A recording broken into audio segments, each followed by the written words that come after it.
Well, good afternoon. This is me.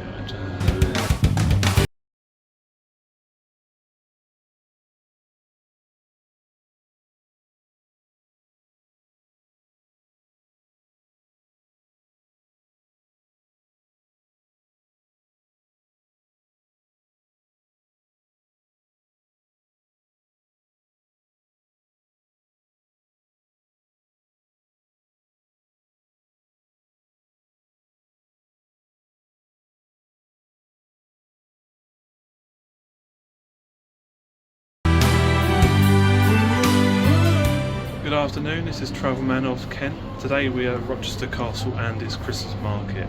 What a fantastic time of years ago. We're currently up in the tower, as you can see, just down there. It's quite tall. So we're going to see what's going on around here today with the Christmas market. Have a look at the high street. Have a look at the castle and see what it's all about.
God, I'll tell you what, that was a big walk from the station. So, finally at Rochester Castle, and I am lost where I am. So, for an adult, it is £7.70. A child of the ages between 5 to 17 is £3.40, and a full membership is £69, and that will cover for you for the whole year when you actually make the purchase. So, for myself and the partner, that was free.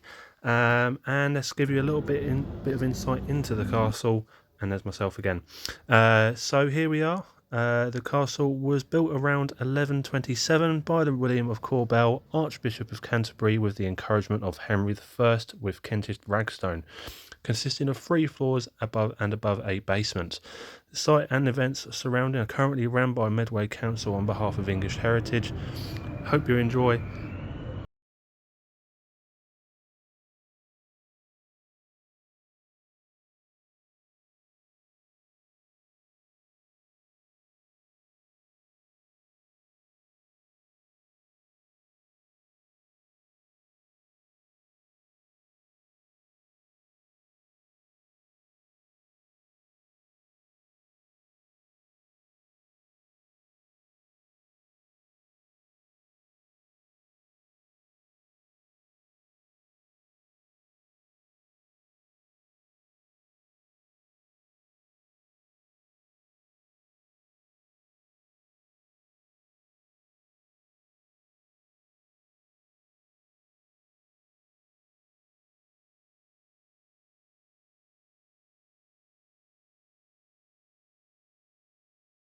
You see this every day if you're on a train going up towards London Victoria or to the coast. This is U7475 Black Widow, and the story goes that there was a businessman in the area that wanted to turn it into a museum, and unfortunately it has just stayed there ever since. So that's just a little fun fact for you if you don't come from the area.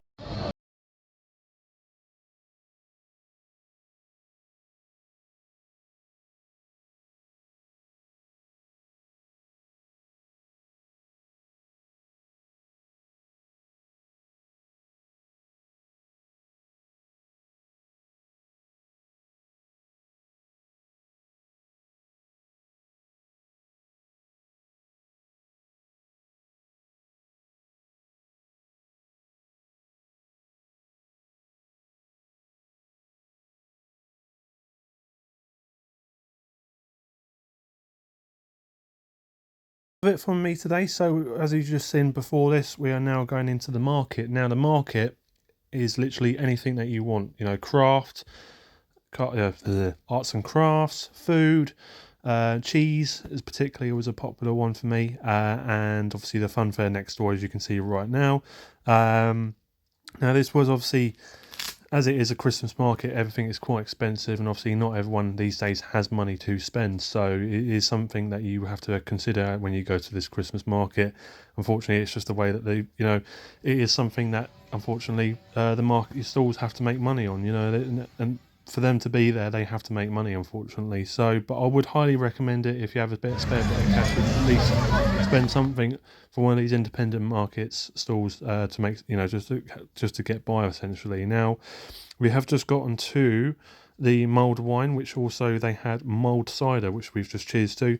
I've never had mulled cider, and I would highly recommend it. It was £6.50 each, I think. Not too sure, I can't remember that, but do get me wrong on that one, as you would say. But I would highly recommend getting the mulled cider instead of the mulled wine, because it's just apparently it's a very German thing, so I wouldn't complain about that, because German things such as bratwurst and that are just the best.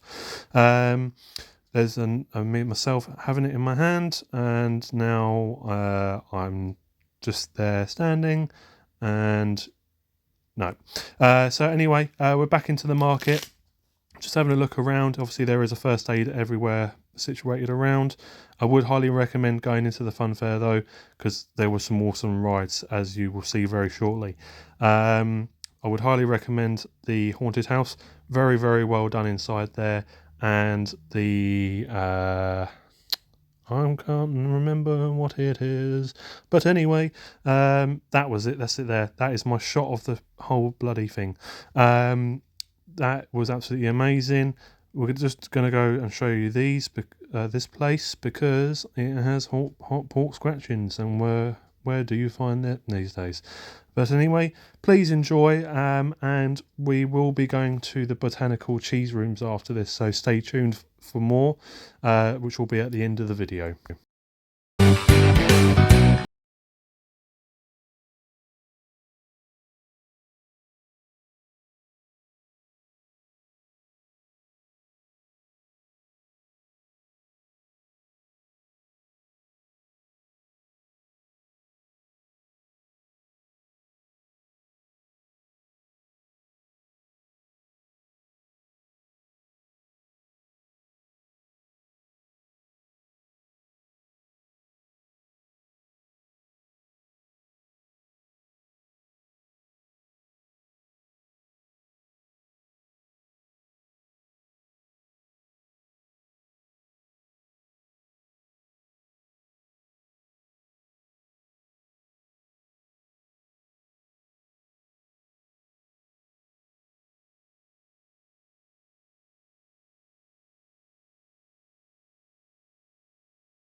See what I've just said below on the screen. This was the best waltzer I've ever been on. So many G's were pulled on that, and unfortunately I did not film it, so back to the video.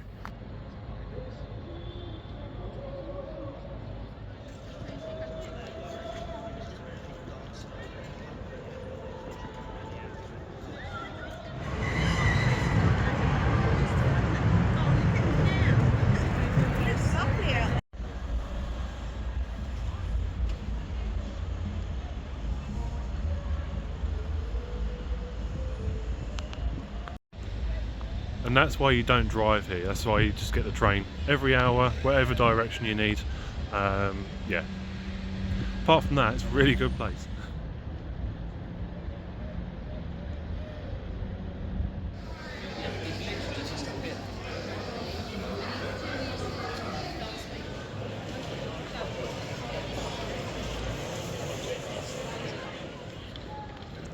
So here we are at the Botanical Cheese Room. I might mention that there was no cheese at all. So let's get going and see what we had. Oh, no, before I start, there's my obligatory cheers for Instagram or multiple attempts. Anyway, so for starters, we had a pulled pork potato rosti with caramelised apple and tamarind. I had a black pudding and cheddar Scotch egg with truffled parsnip. Oh my days, that was amazing.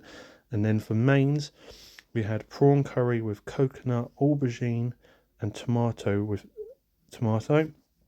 And then I had crisp pork belly with deep fried seaweed and kimchi slaw. The only thing is with this, all of this came out in one hit. Apparently that is the way they do it, even though there are starters and mains on the menu, which I thought was very, very weird. And also when it comes to the prawn curry with coconut sauce, you had to get the steamed browned rice separate, and then and then that was it. And then, as you can see now, we're currently on the cheese board, which was a British specific cheese board, which was all right. It wasn't greatest, but it is what it is. And now we have finished it. Unfortunately, that was eaten very quickly, and there's the final price. But I wouldn't really recommend it, in all fairness, because as soon as we finished our mains and starters, we went outside for a bit of fresh air and straight away got accused of not paying for it. So we're currently at a place called the City Wall, which is somewhere around there, and I've just realised why it's called the City Wall. And some ciders. Okay, so that comes up to the end of the video today, so thank you very much again if you have got this far. It was a fantastic day, and I would highly recommend it if you can get there before Christmas, because it will be the end of play. I'm going to leave it on this last clip so you're a little bit traumatized, but thank you for watching again. Like and subscribe for future content, and we will see you again soon.